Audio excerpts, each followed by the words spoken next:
Shalom, thanks for joining me. As we know, Samson was born to parents who had been ordered to keep him as a Nazirite. When he was grown, he naturally desired to get married. But Samson had a problem. He followed his eyes. So he went to the city of Timnah and saw there a Philistine woman who was very pleasing to him, and he sought her for marriage.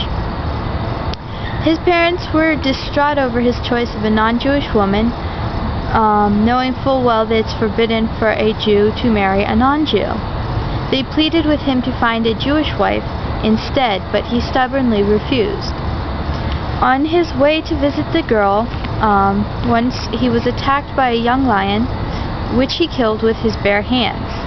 On another trip, this time with his parents, he wandered off and went to check on the carcass of the lion he'd killed. He found inside it a honeycomb and much honey, and he took the honey back to his parents. At his wedding, he placed a bet with 30 of his guests that if they could solve his riddle, he would give them 30 changes of clothes, and if they couldn't solve the riddle, they had to give him 30 changes of clothes. The riddle he gave them was, out of the eater came something to eat, out of the strong came something sweet. This was, of course, in reference to his encounter with the lion, which the wedding guests didn't have any knowledge about. So they grew flustered and blackmailed the bride into telling him the secret. She went and begged Samson for the answer for the riddle. She, in turn, when he gave her the answer, she told his companions, who answered the riddle with the question, "What is sweeter than honey, and what is stronger than a lion?"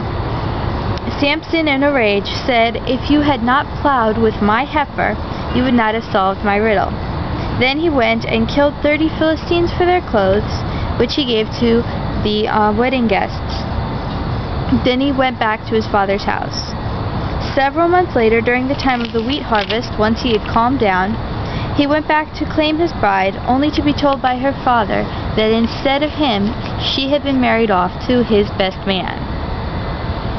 Furious, Samson went and caught several hundred young foxes, which he tied together by the tails in pairs and stuck a flaming torch between the tails of each of the pairs. And he set those foxes loose in the Philistine fields. The Philistines, in revenge, set fire to the house of his father-in-law, and both his father-in-law and his bride died in the flames. Was this woman a strength or weakness? He refers to her as his heifer, implying that he viewed her as a source of strength for him, as his saintly mother was for his father. What made this heifer a source of pain for him? The power of the tongue. Micah chapter 7 verses 5 and 7 warn us to trust no friend, rely on no intimate companion. Be guarded in your speech from her who lies in your bosom. Yet I will look to the Lord, I will wait patiently for the God who saves me. My God will hear me.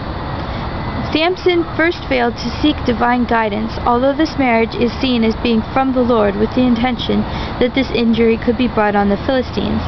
Second, he failed to realize the danger of a woman who does not know how to keep a secret. There are things which, when one confides in another, should not be repeated openly.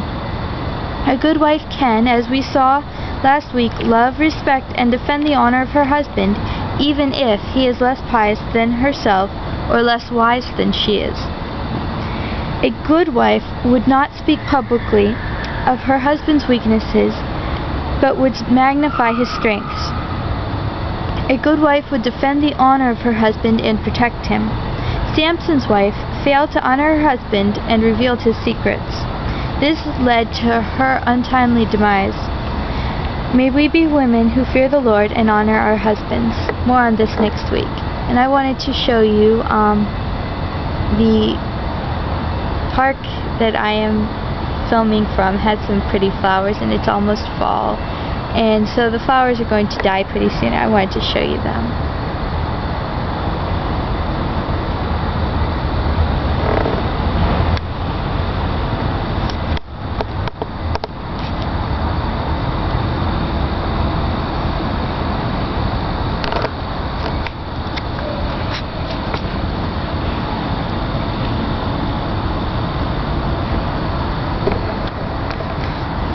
So, Shabbat Shalom.